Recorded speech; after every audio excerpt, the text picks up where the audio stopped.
Welcome to Psychology Corner.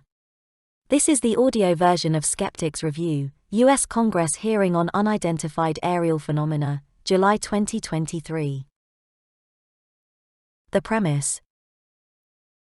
Expectations were high in the UFO believers community regarding the July 26 U.S. Congress hearing titled Unidentified Anomalous Phenomena, Implications on National Security, Public Safety, and Government Transparency. But, just like every other event that was supposed to bring about the much-awaited "we've made contact with the aliens" disclosure, the hearing failed to produce any new relevant information or evidence on the topic. However, that didn't stop media, believers, and skeptics alike, myself included, from reopening the decades-old debate on whether the US government is hiding data about retrieved extraterrestrial crafts, and even bodies, not only from the American public, but also from the world.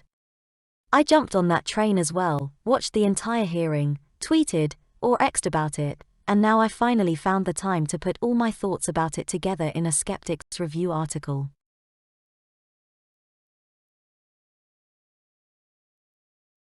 About the U.S. Congress hearing on unidentified aerial phenomena, July 26, 2023. A memorandum dated July 21, 2023, announced that the hearing titled Unidentified Anomalous Phenomena, Implications of National Security, Public Safety, and Government Transparency, will be hosted by the Subcommittee on National Security, the Border, and Foreign Affairs, a branch of the Oversight and Accountability Committee, which is part of the lower chamber of the United States Congress, called the House of Representatives, the Senate being the upper chamber. The document also stated the background and purpose of the event, as well as named the 3 witnesses who will participate. The stated background of the hearing. Recent declassifications, the creation of the All-Domain Anomaly Resolution Office, AARO, and the National Aeronautics and Space Administration's, NASA, upcoming report have spurred widespread public interest in unidentified anomalous phenomena, UAP. Unidentified anomalous phenomena, or UAPs, are what we used to call unidentified flying objects, or UFOs, a few years back. Call it nostalgia, but I personally prefer the term UFO, even though UAP is more accurate when addressing the subject. With the federal government spending increasingly more taxpayer dollars investigating these instances, Congress must conduct thorough oversight to prevent waste, fraud, and abuse, and to ensure the safety of the American public. A pretty clear and dry statement. They are mainly looking to see if money and power are being misplaced under the veil of UAP investigations. The stated purpose. This hearing will examine first-hand accounts from former pilots and officials' UAP experiences, the reporting mechanisms for commercial and military pilots, and assess government transparency relating to public safety, and the implications to national security. We've heard similar accounts before, but this time the legitimacy of the topic is granted via its link to a congressional hearing. Hence, the high expectations of the public, especially of those who are part of the active communities dealing with UAP-related data gathering. UAP enthusiasts were hoping for a disclosure of historical proportions, while the rest of us remained skeptical, based on previous data and events. The witnesses. 3 witnesses testified in this hearing.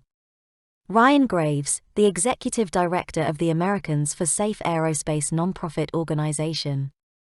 David Grush, former National Reconnaissance Office representative, Unidentified Aerial Phenomena Task Force, Department of Defense, and Commander David FRAVOR, retired, former commanding officer in United States Navy. The star of the hearing was going to be David Grush, whose recent interview with News Nation made many think that the US government is running a secret alien spacecraft retrieval and reverse engineering program, and that they're even in possession of alien bodies. These were bold statements from someone whose professional background offered him at least some credibility. So, people listened, and were interested in the way he was going to present the same type of information in an official setting, under oath. We took the bait. Many of us watched, Americans and non-Americans alike, skeptics and believers. About the analysis. This segment of the Skeptics Review will address the main moments of the congressional hearing. Although I am tempted to analyze in great detail everything that was said, for the purpose of this article, I will try to treat things in clusters, and only comment on the main aspects of the testimonies and engagements between the witnesses and the subcommittee members. The review. The opening statements. In their opening statements, members of the subcommittee set the scene for the hearing. They mainly talked about the need for transparency when it comes to projects and spendings related to the investigation of UAPs, and the impact these occurrences may have on national security. What I found interesting, though, is the way the statements conveyed information about the representatives' own beliefs and interests regarding the topic. Chairman Glenn Grothman talked about his curiosity, as a child, regarding UFOs and how he, at that time, considered it to be a very important topic. Now, though, he seems to hold a practical view on UAPs, and even said that the United States is not ready to deal with them, citing the Chinese spy balloon incident that took place earlier in the year. The Biden administration's handling of the Chinese spy balloon that violated U.S. airspace earlier this year is just one example of how the government is not prepared to tackle threats that UAPs may present. He then continues to make his statements political. The Biden administration's description of the events has shown that the government continues to not be forthright with the American people. Between the Chinese spy balloon being shot down, and the two UAPs subsequently shot down following that event earlier this year, the U.S. government spent approximately $1.5 million in American taxpayer dollars on missiles alone. Yet, we still have little clarity from the Biden administration on those events. It's more about the Biden administration than about UAPs. He used this moment to make a political statement, even though the phenomena and the theories, or even conspiracies, regarding the U.S. government's secrecy existed from way before Biden's election. Anyway, Grothman seems to need evidence before he goes back to his previous beliefs and hopes about aliens. Representatives Tim Burchett, Anna Paulina Luna, and Jared Moskowitz, on the other hand, not only seem believers but also fuel the existing speculations by talking about their previous efforts to gain information on the topic, and making statements such as this one by Moskowitz. "We should have disclosure today, we should have disclosure tomorrow. The time has come." I appreciate the sentiment, but the hearing should be more about facts, and less about hopes, feelings, and personal interests. Moskowitz also said, "It shouldn't take the potential of non-human origin to bring us together," and he is right. It's not just about bringing together Republicans and Democrats in the US, it's also true for people, in general. We don't necessarily need an external threat to come together, but many times, those are the only contexts when we choose to focus on what we have in common than on the differences that may divide us. Robert Garcia's opening statement was the most balanced one out of the five.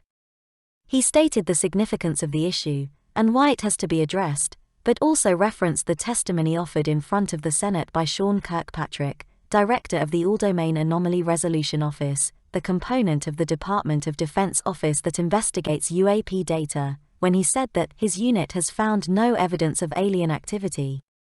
Garcia continued to say that NASA also has stated that they don't have evidence of extraterrestrial life, either. The opening statements of the representatives are followed by a common oath from the witnesses. I found this to be less valuable than if the oaths would have been given separately. It seemed diluted and lacked sobriety. From a legal perspective, I understand there is no difference, these are sworn testimonies either way, but from a psychological perspective, I think it would have made things more solemn for each of the three witnesses if their I do's would have been heard individually.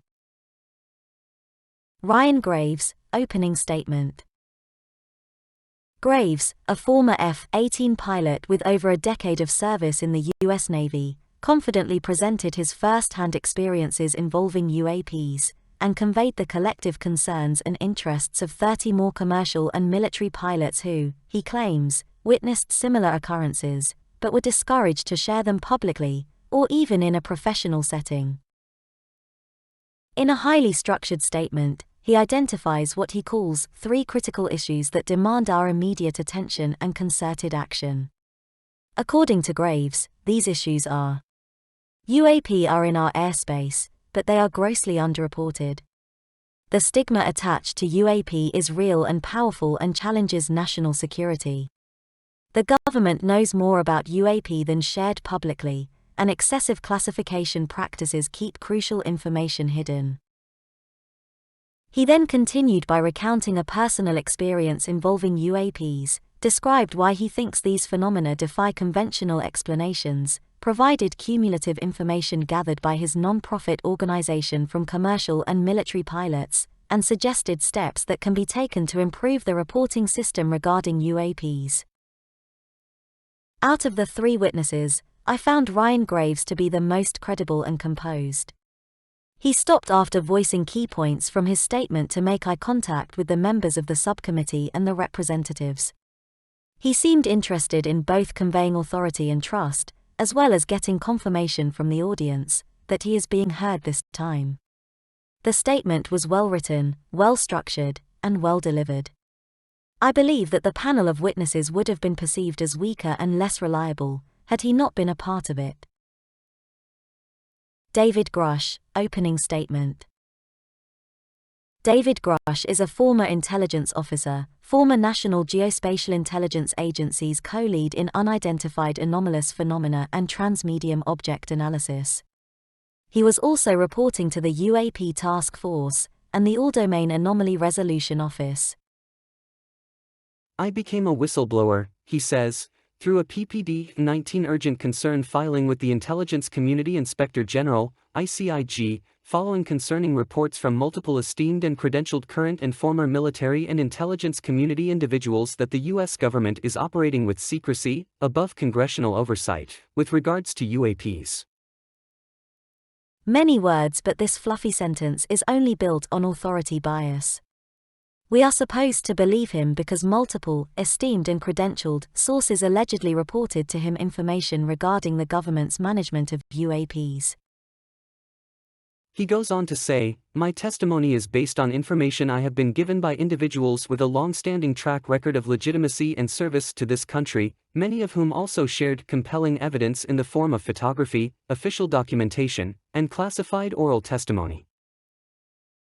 The same thing as before. Fluff, appeal to authority. Grush says he's been given this information by, quote, individuals with a long-standing track record of legitimacy and service to this country, unquote, and only after this mention he goes on to say that his sources gave what he calls compelling evidence in the form of photography, official documentation, and classified oral testimony. My view is that if the evidence was compelling enough, the source wouldn't even matter. The evidence would speak for itself. I have taken every step I can to corroborate this evidence over a period of 4 years, and to do my due diligence on the individuals sharing it, and it is because of these steps that I believe strongly in the importance of bringing this information before you. There simply is no substance in many of the paragraphs included in his opening statement. The reference to the 4 years is likely meant to bring some numbers that look like data into the game because there's no data. I am driven by a commitment to truth and transparency, rooted in our inherent duty to uphold the United States Constitution and protect the American people. In case you missed the idea, he's the good guy, and he will remind you that every chance is got. I am asking Congress to hold our government to this standard and thoroughly investigate these claims. He's moving the burden of proof and potential blame for the failure of the process onto Congress. The word thoroughly seems important to me here. It's almost like saying, if you don't come to the same conclusion as I did and don't confirm my claims, it's because you didn't investigate thoroughly. But as I stand here under oath now, I am speaking to the facts as I have been told them. My translation, I may lie to you all right now, under oath, but only because I've been lied to as well. This can be used in many contexts that may turn out to be unfavorable to Grush. Witnesses don't validate his claims. Well, they were silenced by the bad guys, but they definitely shared with him what he said in the sworn testimony. Witnesses claim different things than he did. Same thing. I lied, but only because they've lied to me and I was not in a position to have the original evidence. Due to my extensive executive-level intelligence support duties, I was cleared to literally all relevant compartments and in a position of extreme trust in both my military and civilian capacities. Translation: my clearance level says that I gained a level of trust you, the ones investigating this, may not reach. Just remember that when you won't reach any of the evidence I claimed existed. I was informed, in the course of my official duties, of a multi-decade UAP crash retrieval and reverse engineering program to which I was denied access to those additional read-ons. This is the main claim Grush made regarding UAPs, and he offers zero details about anything. The guy from a paragraph ago, the one cleared to literally all relevant compartments, was denied access to information on the very topic he was officially dealing with. I made the decision based on the data I collected, to report this information to my superiors and multiple inspectors general, and in effect become a whistleblower. There is no proof that the data he gave to his superiors is, in fact, significant in any way. He may genuinely think he stumbled onto something, or maybe he simply provided bogus connections so that he wouldn't be completely lying to Congress. As you know, I have suffered retaliation for my decision. But I am hopeful that my actions will ultimately lead to a positive outcome of increased transparency. I am not aware of him sharing publicly specific information about the retaliation he suffered, but at this point, we cannot assess the nature and cause of said retaliation, if it even existed. Thank you. I am happy to answer your questions. Enter Porky Pigs, that's all, folks moment. Grush testified to nothing. He only made vague statements that the audience can interpret in any way they see fit, just like I did with my translations, hoping that they will somehow be disseminated in the sense he provided in the interview to News Nation. During a TV interview? Sure, bold statements. Retrieved crafts, and even retrieved bodies of non-human pilots. Under oath? Not so much. Hogwash is my one-word description for David Grush's testimony. I found him incredibly disagreeable, arrogant, untrustworthy, and frankly, quite narcissistic. His testimony pales in comparison to that of Graves. Even if the result is similar, no hard evidence regarding UAPs will come out as a direct result of this hearing. At least Graves presented his arguments in a good enough fashion. He made the effort. I am more inclined to believe Graves himself believes his own claims, which is very different from what I think of Grush's potential motivations. On the day of the hearing, I posted this on Twitter, X. My theories regarding David Grush, in the order I believe they're valid. 1. Disinformation agent. 2. Disgruntled former employee. 3. The man wants his minutes of fame, the book, the interviews, the UFO tours. No, he tells the truth option. There may also be his very naive theory, but I don't find it very likely in this context. After seeing him give the statement before Congress, I hold the same opinion, with the only mention that if the US government itself, or any of the agencies or structures operating in its shadow, decided to throw this hearing as part of a disinformation campaign, they would have made a better choice if they made Graves, or someone like him, the star witness. But then again, Grush managed to have the official position that makes him a better whistleblower. No one challenged the claims he made about his official positions, as far as I am aware. So, we're stuck with Grush from the intel side. I also noticed that he accentuates words to make them seem more significant than they are, simply because he had nothing significant to say. There was also a simple mistake that can also be interpreted as a Freudian slip. He said that he worked for the National Geospatial Intelligence Agency from 2021 to 2025, and then corrected himself, 2023, with weird laughter. But then again, who's to say when his contract will actually end? Maybe he's still in their service. As I said before, a disinformation agent seems like a good description for Grush. David FRAVOR, opening statement. David FRAVOR, a retired commander in the U.S. Navy, went straight to the point and detailed his encounter with the now famous tic-tac-shaped UFO that he witnessed together with several other colleagues from the military, back in 2004. The abundance of technical references makes it impossible for the average individual to follow his story, and all the numbers, acronyms, and jargon make it all seem a legitimate, honest account, based on scientific observations. Lou Elizondo's name pops up, as expected. Elizondo, just like Grush, is a former intelligence officer who claims to have been the director of the Advanced Aerospace Threat Identification Program, AATIP, a secretive Pentagon unit that studied UFOs, allegedly. I say allegedly because this information has been rejected by Pentagon officials, as well as journalists. Not the best connection for a UAP witness in this hearing. What I think it's worth noting in FRAVOR's opening statement, though, is this part. In closing, I would like to say that the tic-tac object that we engaged in November 2004 was far superior to anything that we had at the time, have today, or are looking to develop in the next 10+ years. The tic-tac being far superior to anything that we had at the time, have today, needs to be followed by, as per my knowledge, and or are looking to develop in the next 10+ years, is pure speculation. He doesn't know what the governments of the world are working on. If we in fact have programs that possess this technology, it needs to have oversight from those people that the citizens of this great country elected to office to represent what is best for the United States and in the best interest of its citizens. Here's the little door that they all leave open. Maybe I'm wrong, basically.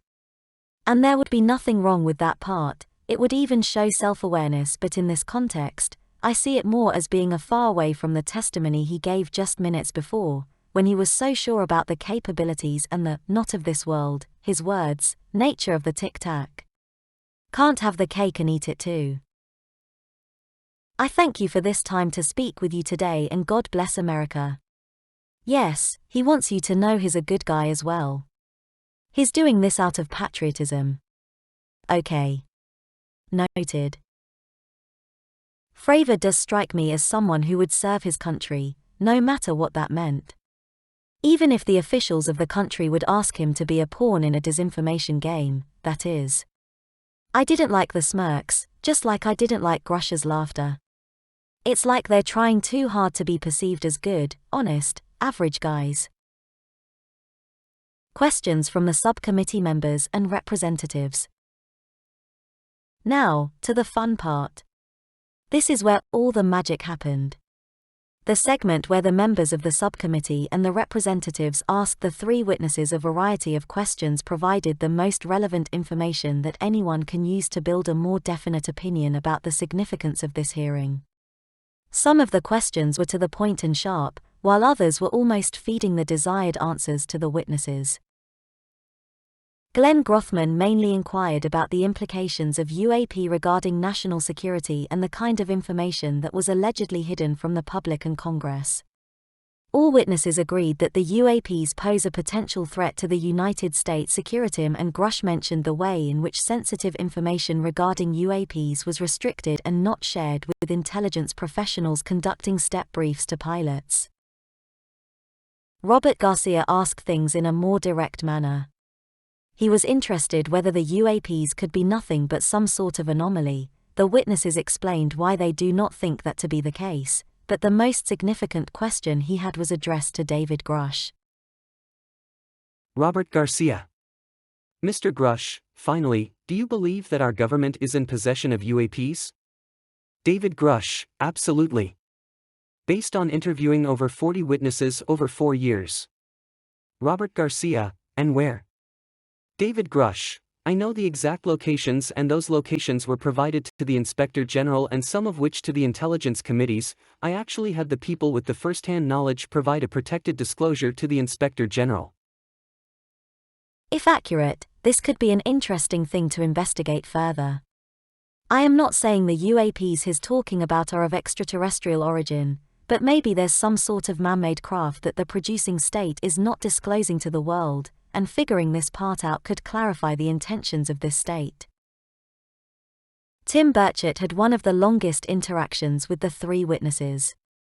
He conveyed from the beginning an increased interest in the matter. While there were some interactions of the personal type, such as him congratulating his wife on their anniversary during the hearing or saying that it is a miracle that they're having this meeting, many of his questions facilitated answers to meaningful questions. Burchett wanted the pilots to explain how they knew the UAPs were not American aircraft. Graves talked about the fact that the unidentified objects remained stationary no matter the context, while FRAVOR mentioned their extraordinary performance. Then he moved on to ask Grush whether he faced any retaliation or approvals for any of your testimony or anything on these lines. Grush: yeah, I have to be careful what I say in detail because there is an open, whistleblower reprisal investigation on my behalf, and I don't want to compromise that investigation by providing anything that may help provide somebody information, but it was very brutal. And very unfortunate. Some of the tactics they used to hurt me both professionally and personally, to be quite frank, yeah. Brutal, unfortunate, they hurt him professionally and personally, he says. Again, nothing specific. I understand that they cannot provide details on certain matters, but the level of vagueness conveyed by Grush almost renders the whole testimony useless. Sure, maybe he provided specific data in private, or in the proper professional contexts, but this is a hearing concerning the public, about how the information is being kept from American citizens and the world. And during this very hearing, they're once again keeping almost all of the information hidden. Then Burchett asked a series of very direct and uncomfortable questions. All were addressed to Grush. Tim Burchett: do you have any personal knowledge of people who've been harmed or injured in efforts to cover up or conceal this extraterrestrial technology? Grush: yes, personally. Tim Burchett: have you heard, has anyone been murdered that you know of or have heard of? David Grush: I have to be careful asking that question. I directed people with that knowledge to the appropriate authorities. Tim Burchett: has the U.S. government become aware of actual evidence of extraterrestrial, otherwise unexplained forms of intelligence, and if so, when do you think this first occurred? David Grush: I like to use the term non-human. I don't like to denote origin. Keeps the aperture open, both scientifically. Certainly, like I've discussed publicly previously, 1930s. Tim Burchett: do you have any personal knowledge of someone who's possibly been injured working on legacy UAP reverse engineering? Yes. How were they injured? Is it something like a radioactive type situation or something we didn't understand? I've heard people talk about other Havana syndrome type incidences. What was your recollection of that? David Grush: I can't get in the specifics, but you could imagine assessing an unknown. There's a lot of potentialities you can't fully prepare for. Tim Burchett: are you aware of any individuals that are participating in reverse engineering programs for non-terrestrial craft? David Grush: personally, yes. Tim Burchett asked great questions, but while some of them seem to have received direct answers, there is nothing new disclosed by what Grush said.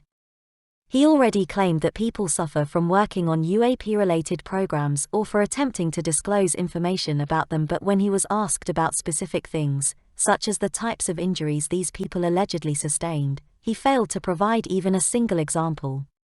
This to me shows that his claims are meant to deceive and mislead. It was also Tim Burchett who asked all the witnesses why they come forward on this issue. Graves said his colleagues did not have a way to mitigate this safety threat. Grush made it about his courage and character again and said that he did it purely out of a sense of duty. I first swore an oath when I was cadet 18 years ago, and I still uphold that even out of uniform. FRAVOR had the best answer of the three, and the representatives thought it was an honest one. I was pestered by a friend. And I asked why. And he said, "You're the one person that they can't discredit and you'll give credibility to the New York Times article." And so, after about 6 times, I said, "Okay." Saying the truth is sometimes the best way to cover a lie. I believe the part where he is only in this conversation to provide credibility to the topic through his professional background. Jamie Raskin wanted to find out more from Ryan Graves about the UAPs he allegedly witnessed firsthand. That's when Graves said the UAPs were dark grey or black cubes inside of a clear sphere, and that the apex or tips of those cubes were touching the inside of that sphere. He also mentioned that this is something that the reported objects had in common. This is the first time I heard of such a description of a UFO, or UAP, but projections, plasma, and holograms come to mind when considering Graves' description.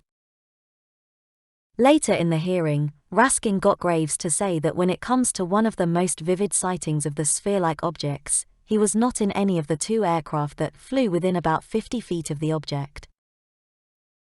Jamie Raskin, and you were in one of the aircraft? Ryan Graves, I was not. I was there when the pilot landed. He cancelled the mission after. I was there. He was in the ready room with all his gear on, with his mouth open. And I asked him what the problem was. And he said he almost hit one of those darn things. My question is, where are the pilots who saw those things closely? I suppose Graves could provide their names in a private setting.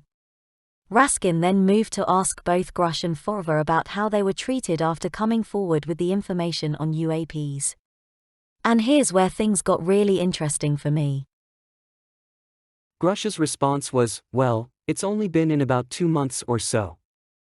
So I guess my experience has been, overwhelming support from former colleagues of mine that have, privately messaged me. And I do appreciate that. But I do have knowledge of active, planned, reprisal activity against myself and other colleagues. And it's very, very upsetting to me. Jamie Raskin, coming from where? David Grush, certain senior leadership at previous agencies I was associated with. And that's all I'll say publicly, but I can provide more details in a closed environment. So, colleagues support him, while senior leadership plans punishment. This is giving me, look at me, I'm a hero, sticking for the little guy vibes. He also said that he has knowledge about colleagues who have been brutally administratively attacked, which upsets him as a leader. He calls this set of tools administrative terrorism. Grush, that's their quiver, their tool in the toolbox. To silence people, especially, the career government service cares about their career, cares about their clearance, the reputation to climb the ladder. And when you threaten that flow, career path, a lot of people back off. But I'm here to represent those people. He's a hero, all right. David FRAVOR said that he was treated very well after coming out with the information on UAPs. Go figure, a positive story, with no men in black or similar.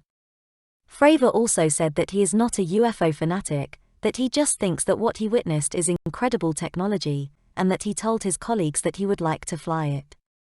But didn't he say earlier that the objects moved and performed in ways that he hasn't seen before and that they were not of this world? Sure, he may want to fly E.T.'s spaceship, but there seems to be a big jump from being amazed by this object's performance to casually talking about flying it. Anna Paulina Luna's questions and commentary seem to me to feed the "these people are heroes and completely credible sources" story the most. She asked Grush whether he had any incidents that have caused him to feel in fear for his life. And, of course, Grush took the opportunity and said yes. It would have been okay if Luna didn't continue right after, to strengthen the idea. I just want everyone to know that he's coming forward in fear of his life. To put in perspective, if they were really not scared about this information coming out, why would someone be intimidated like that? It sounds very serious, but assessing what causes one to be in fear of their life is subjective.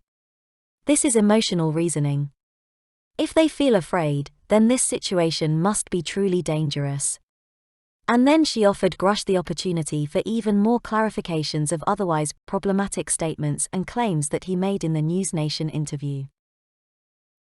Anna Paulina Luna, Mr. Grush, why is it that you refer to the phenomenon as non-human intelligence? Why deviate from the basis of extraterrestrial life? David Grush, I think the phenomenon is very complex, and I like to leave an open mind than lead to a specific origin. Anna Paulina Luna, when you say specific origin, can you elaborate on that? David Grush, if it's a traditional extraterrestrial origin or something else that we don't quite understand, from either a biological or astrophysics perspective. Yeah. I just like to keep an open mind on what it could be, yeah. That was the moment Grush got to set the record straight about the nonsense he claimed on News Nation. Now he's not sure about the extraterrestrial origin and goes with non-human intelligence. Sorry to burst the bubble for some UFO fans, but chimpanzees, dolphins, and dogs, they're all non-human intelligence. Jared Moskowitz asked for clarifications regarding the non-human origin description from Grush and also inquired about the possibility of misappropriation of funds. His best intervention was to ask whether there is satellite imagery for alleged crash sites, an answer Grush said he could not give in an open session. Moskowitz also wanted to know if the government is involved in any disinformation campaigns regarding certain UAPs. Grush, once again, couldn't provide a direct answer publicly. Virginia Fox had one of the most balanced interventions of the hearing. She mentioned Dr. Sean Kirkpatrick, the director of AARO, and his previous testimony given before Congress, where he said that there has been no credible evidence thus far of extraterrestrial activity or of off-world technology brought to the attention of the office, and asked David Grush if he finds this statement to be accurate. To which Grush said, "It's not accurate." Fox also addressed the poor management by the Biden administration of the Chinese spy balloon incident which, in her words, caused needless confusion, fear, and panic across the country. Maxwell Frost had a poor exchange with the witnesses and then James Comer yielded 5 minutes to Tim Burchett. Alexandra Ocasio-Cortez could have made good points by asking about the interactions between defense contractor companies and any UAP-related programs or activities, but her intervention was disorganized. In the end, she asked a lazy, yet somehow useful question. Alexandra Ocasio-Cortez, but, for the record, if you were me, where would you look? Titles, programs, departments, regions. If you could just name anything. And I put that as an open question to the three of you. Grush couldn't say anything publicly, while Graves and FRAVOR pointed at Grush and people like him to provide the directions of investigation. Andrew Biggs was practical in his questioning and focused on training ranges and data collection systems regarding UAPs. Since the start of his intervention included, "I'm from Missouri, you've got to show me," I did not have high expectations from Eric Burleson's set of questions for the three witnesses. Turns out, I was so wrong. His exchange with the panel was the best one that came out of the hearing. Here are some highlights. Eric Burleson, to David Grush, has any of the activity been aggressive and hostile? In your reports? David Grush, I know of multiple colleagues of mine that got physically injured. Eric Burleson, by UAPs or by people within the federal government? David Grush, both. Eric Burleson, so there has been activity by alien or non-human technology and/or beings that has caused harm to humans? David Grush, I can't get into the specifics in an open environment, but at least the activity that I personally witnessed, and I have to be very careful here because you don't, they tell you never to acknowledge tradecraft, right? So what I personally witnessed, myself and my wife, was very disturbing. Eric Burleson, you said that the government has alien bodies or alien species. Have you seen the spacecraft?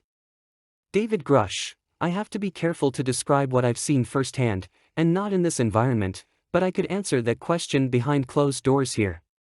Eric Burleson, and have you seen any of the bodies? David Grush, that's something I've not witnessed myself. Then Burleson directly challenged Grush's claims by saying, "And so with that being said, you have another statement that has been made that was intriguing to me because my view has been that we are billions of light years away from any other system. And the concept that an alien species that's technologically advanced enough to travel billions in the light years gets here, and somehow is incompetent enough to not survive Earth or crashes, is something that I find a little bit far-fetched. Then he asked Grush to expand on his previous claim regarding an interdimensional potential, to which Grush replied with some sort of explanation that included the holographic principle. Eric Burleson, but you have not seen any documentation that that's what's occurring. David Grush, only a theoretical framework discussion. Eric Burleson, Occam's razor is that these aircraft, have they been identified that they are being produced by domestic, military contractors? Is there any evidence that that's what's being recovered? David Grush, not to my knowledge. Plus the recoveries predate a lot of our advanced programs that I was previously aware of. Then Burleson put the final nail in Grush's statement by asking if there's a possibility that agencies keep advanced technology programs secret from each other so that when one of them encounters said technology, it may seem alien in origin to them. David Grush, that's a hypothetical situation.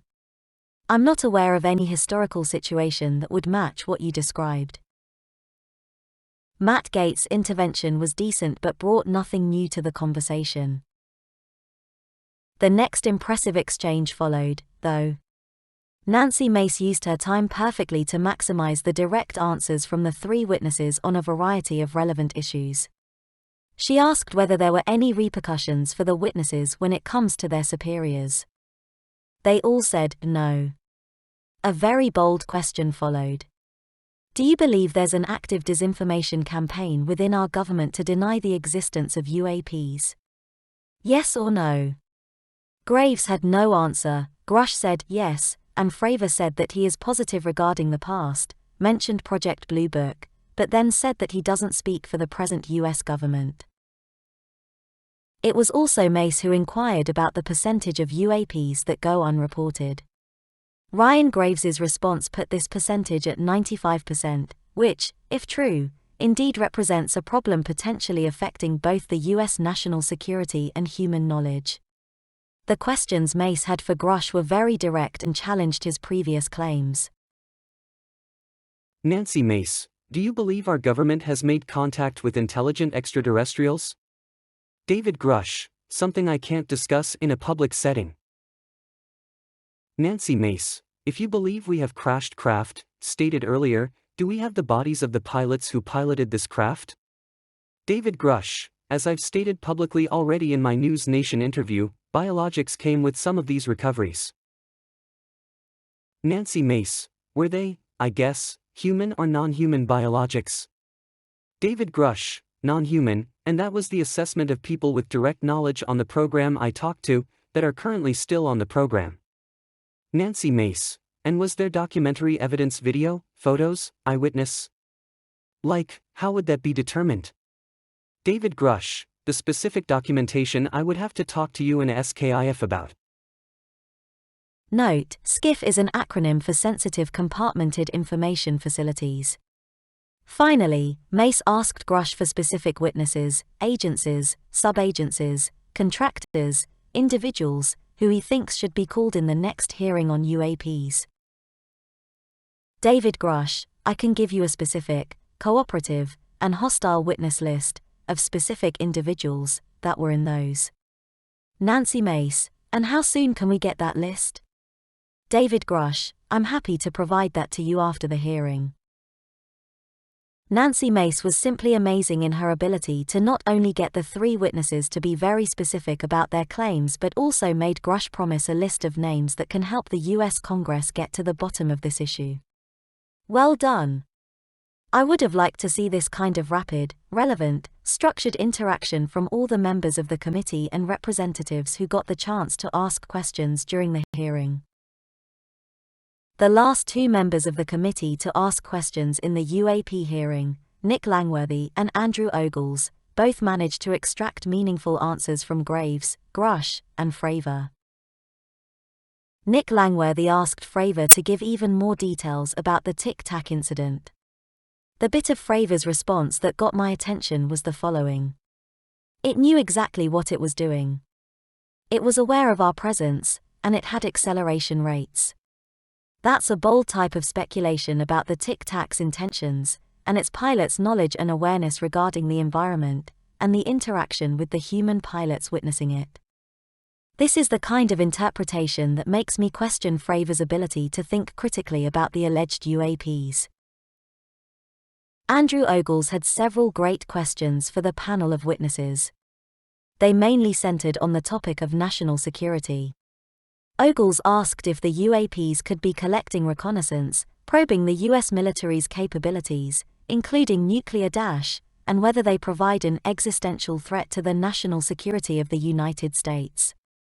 The answers were affirmative and indicated a potential threat to the United States national security. The best question from Ogles, in my opinion. Andrew Ogles, Mr. Graves and FRAVOR, in the event that your encounters have become hostile, would you have had the capability to defend yourself, your crew, your aircraft? Both pilots said no. In the end, Andrew Ogles asked the witnesses something that point to a new speculative direction. Andrew Ogles, is there any indication that the Department of Energy is involved in UAP data collection and housing? Graves had no answer. Grush couldn't disclose any opinion on the matter in a public setting, and FRAVOR said he did not know. When closing the hearing, Glenn Grothman said, "I think we're gonna wanna look into what we can do to make more of this information public. I think there's certainly a time period after which it should always be made public, and people have been concerned about these issues. So, there's the promise from the US Congress that they will investigate further and will, hopefully, manage to make some of the information regarding UAPs public." Conclusions.